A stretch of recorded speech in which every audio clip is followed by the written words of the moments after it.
Bon, bonjour à toutes et à tous, bienvenue sur KTV Quasi FM, le 106.9 pour un temps de parole en direct à la radio et à la télévision, mais également sur le live Facebook de KTV. Elle est avec nous à chaque fois qu'on en a besoin et pour ça je voulais lui dire merci déjà. Dominique Voynet, bonjour. Bonjour. Merci d'être avec nous. Alors, on a eu peur hier. Quand on a vu les réseaux sociaux s'enflammer pour ce cas de coronavirus qui arrivait du Nord.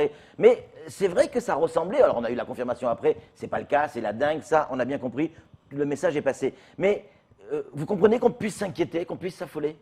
Alors, si on s'affole chaque fois que les réseaux sociaux s'affolent, Ouais. on va avoir vraiment des problèmes Ouais. cardiaques. Hein. Oui, c'est pas Donc, faux. il faut vraiment qu'on se calme et qu'on Ouais. revienne à l'essentiel. Ouais. Qu'est-ce qui se passe? Il y a une épidémie mondiale qui vient de Chine au départ, qui est en train de se diffuser largement. Ouais. En France, on a à peu près 270 cas aujourd'hui, un peu plus toutes les heures. La quasi-totalité des régions métropolitaines sont concernées. Je crois qu'il n'y a pas encore de cas en Corse. Il y a des cas en Guyane, il y a des cas en Guadeloupe. Il n'y en a pas en Martinique pour l'instant. Il n'y en a pas non plus à La Réunion et il n'y en a pas à Mayotte. Et il n'y en a pas non plus en Afrique. Il y en a quelques-uns. Ah oui? Il y a un cas au Nigeria, il y a 2 cas en Égypte, il y a D'accord. 2-3 cas au Sénégal, je crois. Donc, l'idée qui sont qui d'ailleurs consiste- des Français qui revenaient d'Italie. Donc D'accord. voilà. Mais l'idée qui consiste à dire que la chaleur ne permet pas au coronavirus d'exister, Ça, c'est une sottise. c'est une bêtise. C'est une sottise. Ouais. Alors, le coronavirus, c'est un virus nouveau Ouais. de la famille des coronavirus. C'est une famille. Ouais. Par exemple, vous vous souvenez du SRAS? Oui, bien sûr. Le SRAS, c'était un virus de la même famille. Donc, on connaît ce virus maintenant, on l'a étudié. On n'a pas encore de vaccin, mais on sait déjà le diagnostiquer de façon précise. Les tests sont arrivés à l'hôpital de Mayotte et ils seront pleinement opérationnels en début de semaine prochaine. On a eu aujourd'hui, à l'heure où je vous parle, on a eu 3 suspicions de coronavirus. Chaque fois, les patients ont été pris en charge par le 15, par le SAMU. Ils ont été vus par l'infectiologue. Ils ont fait l'objet d'examens complémentaires. On a envoyé des examens à La Réunion pour être sûr, hein, parce qu'on veut être totalement sérieux et transparent à l'égard des Mahorais. Mais ce qui paraît évident aujourd'hui, c'est que aucun cas n'a été confirmé. Dans le premier cas, c'est la dingue. Dans les 2 autres cas, on attend aujourd'hui une confirmation du fait que ce n'est pas le coronavirus. On a beaucoup de chance. Ça veut dire quoi? Qu'on n'est pas certain que ce n'est pas le coronavirus? Alors, on n'a pas de signes respiratoires chez ces patients. D'accord. On a beaucoup de fièvre Oui. et on sait qu'ils reviennent de Dubaï. Donc, par mesure de précaution, Oui. on a fait le test. D'accord. Mais on n'a aucune raison de s'affoler aujourd'hui. Au contraire, ils sont pris en charge dans un milieu protégé. Il n'y a pas de souci. Justement, Par contre, c'est très très important, Oui. puisqu'on a la chance de ne pas encore être concerné par le coronavirus, c'est très important de prendre toutes les mesures qui peuvent éviter son introduction. Si vous arrivez par le bateau ou par l'avion, vous voyez des grandes affiches qui vous indiquent les signes qui pourraient vous alerter et les précautions à prendre. Ces précautions, elles devaient être prises par tous les Mahorais, dès aujourd'hui, pour s'habituer. On ne se fait plus la bise pour se dire bonjour, on ne se serre pas la main, on fait un petit signe. Je sais que c'est pas mahorais, les gens aiment bien se toucher un petit peu Mais quand oui. même, mais on va adopter ces gestes pour se protéger. Ils vont être utiles pour éviter la propagation du coronavirus s'il entre à Mayotte, et ils vont être utiles pour éviter la propagation de la grippe qui, elle, est déjà là, et qui tue chaque année des gens, il faut quand même le dire. Aujourd'hui, on s'affole pour un risque qui est potentiel, mais qui n'existe pas encore vraiment à Mayotte, et on sous-estime le risque Ça qui veut est dire là. qu'on ne doit pas se serrer la main, on ne doit pas se faire la bise. On en a plaisanté Voilà. avec ça, mais c'est Et on sérieux. doit, mais c'est sérieux. Est-ce qu'on mais met c'est le masque? sérieux. Alors non, on ne met pas le masque. Pourquoi on ne le met pas? Parce qu'on n'en a pas? On en a plein. On Ouais. a un gros stock si on avait besoin. Ouais. Le masque, il est destiné aux personnes malades D'accord. pour éviter de contaminer leur entourage. Ok. Les personnes malades, alors, les personnes malades, elles le mettent pour éviter la propagation de gouttelettes de salive qui sont contaminantes. Postillons. Des postillons. Ouais. Il y a une deuxième catégorie de gens qui pourront être amenés à mettre le masque et qui le mettent déjà. Les soignants qui rentrent dans la chambre Eh d'une oui. personne potentiellement infectée se protègent. Bien sûr. Hein, on a eu plusieurs cas de soignants à Paris ou dans le Nord qui ont été contaminés parce qu'ils ne savaient pas que la personne était porteuse du coronavirus. Donc, évidemment, cette protection, elle existe. On a du stock à Mayotte, on a de la chance. On ne sera pas réquisitionné pour renvoyer des masques en métropole parce que le temps de transport serait trop long, mais on a vraiment de quoi tenir 6 mois. Voilà. Alors, j'oublie quelque chose Oui. quand même. Évidemment, c'est pas très politique, c'est pas très croustillant, mais la solution numéro 1 pour ne pas introduire et colporter le coronavirus à Mayotte, c'est se laver les mains. Eh oui. Ça a l'air de rien. Mais la personne qui est malade, qui tousse dans ses mains, elle va toucher des barres de lit, des poignées de porte, L'argent, le les micro là que je billets. tiens. Oui. Hein, Le si téléphone. jamais il y a des cas, Le les téléphone. téléphones portables, etc., etc. Et le virus, il peut vivre plusieurs heures sur une surface sèche et encore un peu plus sur une surface humide. Donc ce sera très important. On est en contact avec le recteur, avec les maires de toutes les communes. Je leur ai écrit pour dire, pour la rentrée, il faut absolument qu'il y ait de l'eau et du savon dans toutes les écoles et que le geste de laver les mains pour les enfants soit pris. Ouais. Pareil au Et CHM, ça, c'est bien valable sûr, même quand il n'y a pareil. pas le coronavirus. Hein, Mais parce que- bien sûr, Ouais, c'est valable. et puis ça évite la propagation de la grippe. C'est clair, Hein? c'est clair. Vous parlez de la grippe, je voudrais vous parler de la dengue. On le voit de plus en plus, on le voit dans les chiffres que vous nous donnez régulièrement. Ça augmente.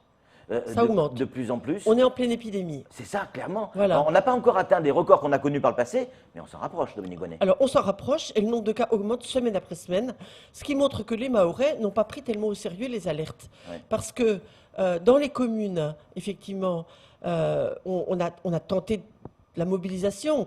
On voit bien que les équipes municipales sont en campagne, que les services techniques Bien sûr. sont un peu débordés par cette situation. Ils préparent aussi les élections. Hein, il faut mettre les panneaux, etc. etc. Donc, j'ai écrit au maire pour leur demander de se mobiliser. Parce qu'il n'y a pas beaucoup de cas graves, c'est vrai. Ça a l'air d'être une forme de dengue moins grave qu'à La Réunion, par exemple, où il y a eu des morts. Hein. Il y a eu une dizaine de morts déjà en raison de la dengue. Mais on doit absolument éviter la propagation du virus de la dengue et éliminer les gîtes larvaires.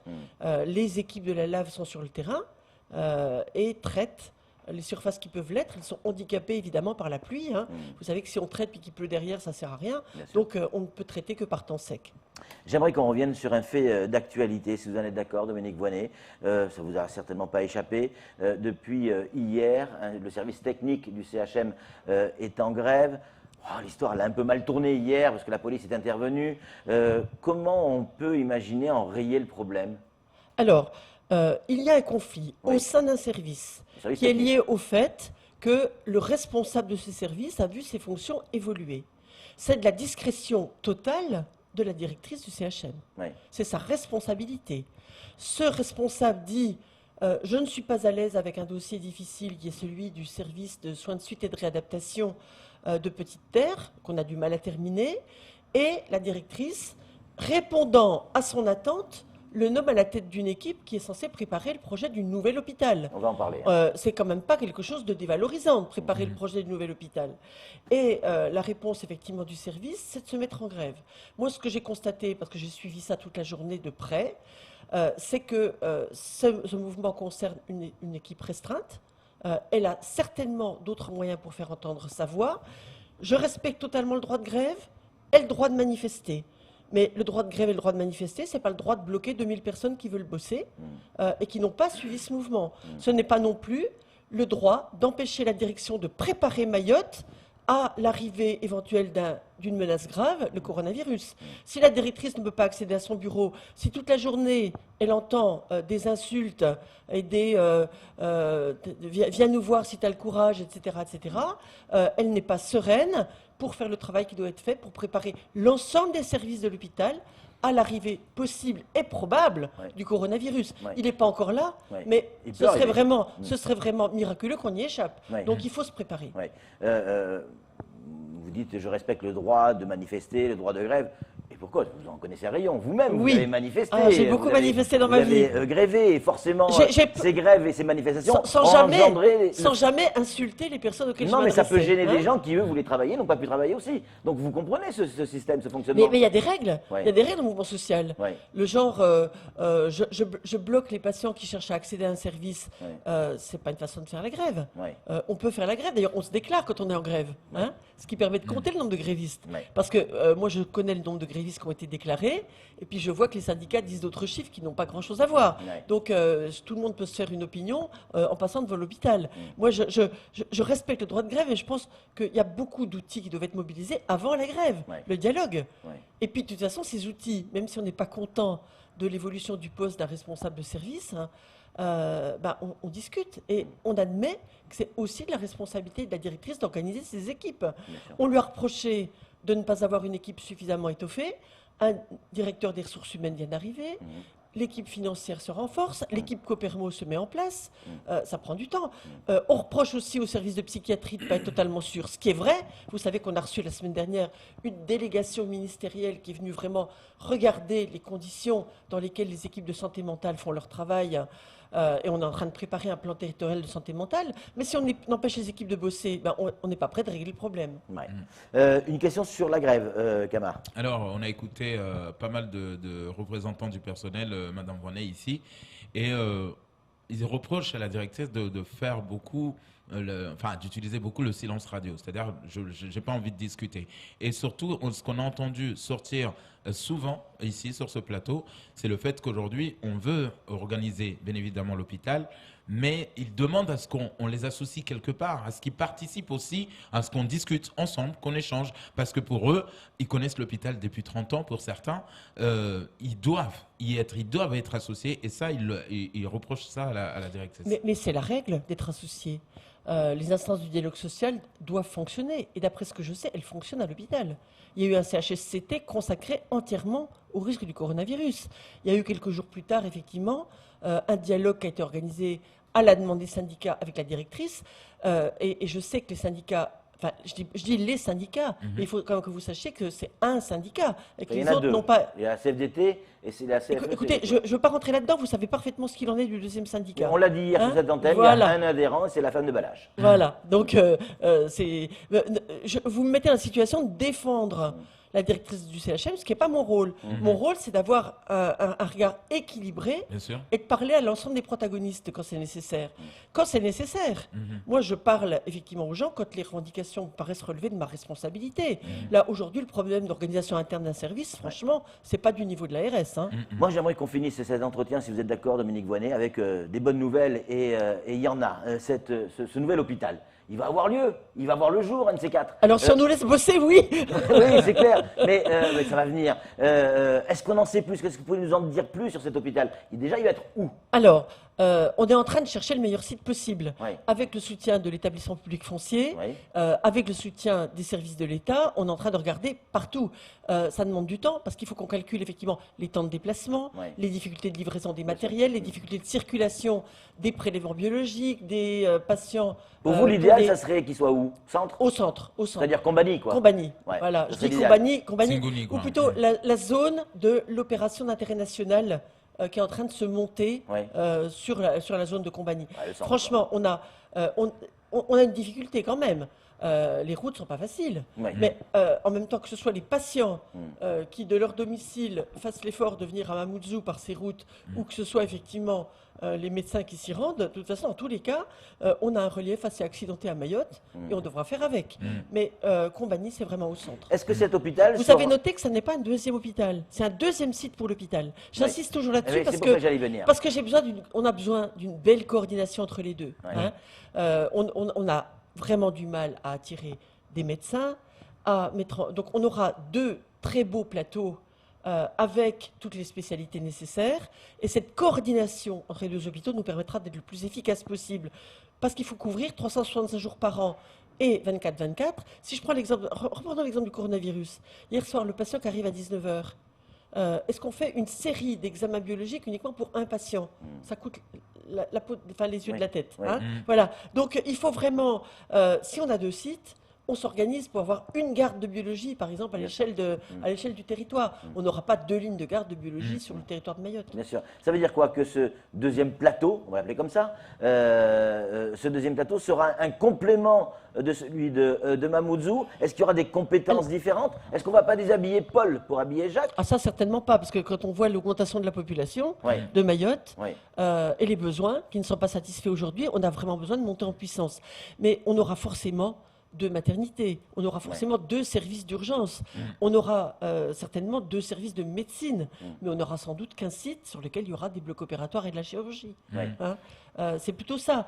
Et puis peut-être que le service de psychiatrie qui est aujourd'hui installé dans des locaux tout à fait pitoyables, il faut dire la vérité, sera installé dans des locaux neufs sur un des 2 sites, mais on n'aura pas 2 services de psychiatrie. C'est-à-dire qu'on n'aura probablement pas de salle d'opération sur le deuxième site.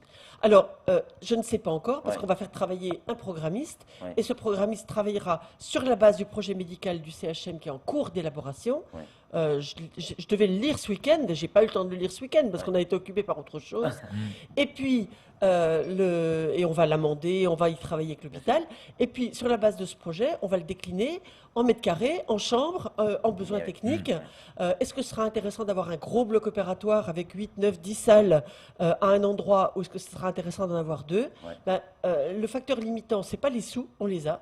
Le facteur limitant, c'est la capacité à avoir des équipes opérationnelles sur ces deux sites tous les jours de l'année. Et le foncier.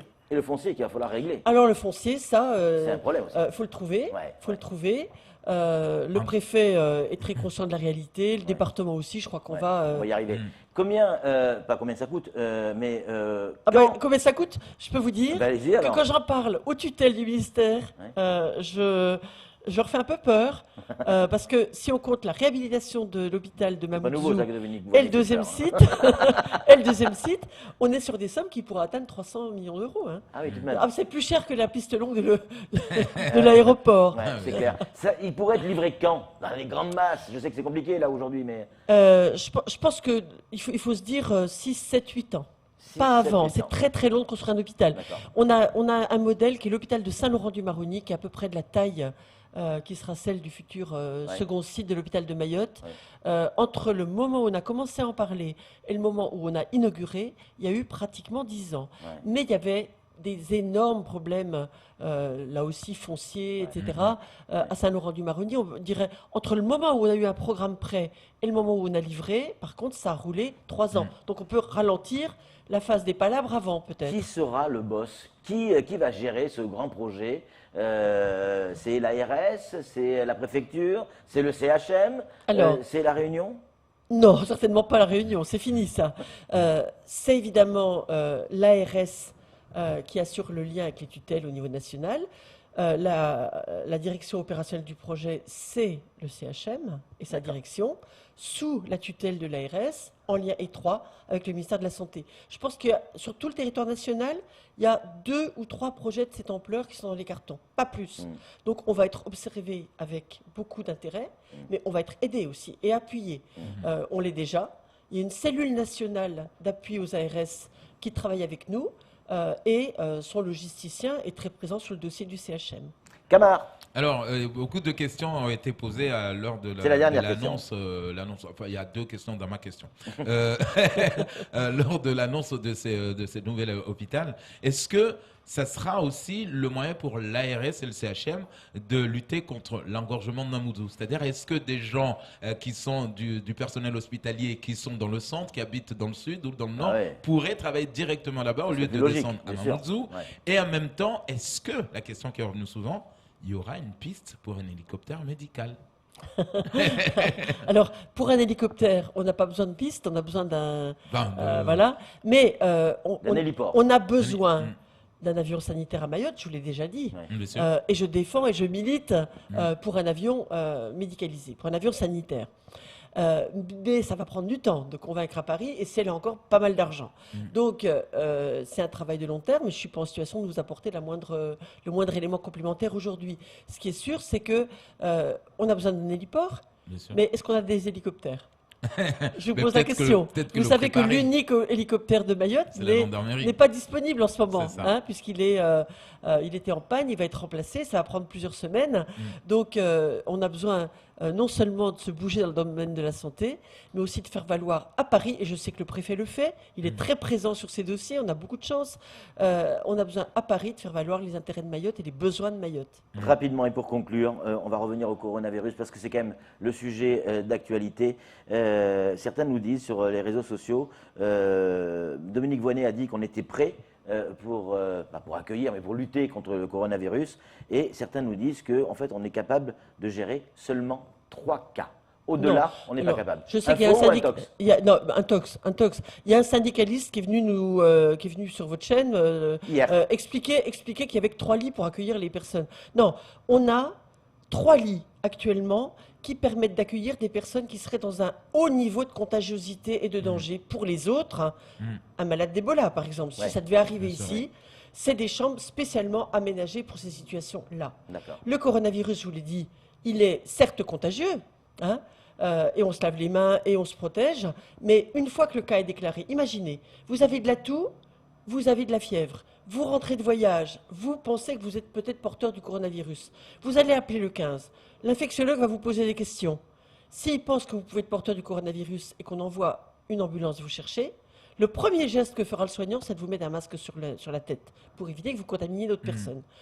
Masque, lavage des mains, vous n'êtes plus vraiment dangereux pour votre entourage. Donc, si on a beaucoup de cas, et on aura peut-être beaucoup de cas, on va vider, par exemple, des services entiers pour accueillir les patients qui seront dans un état de gravité qui le justifie.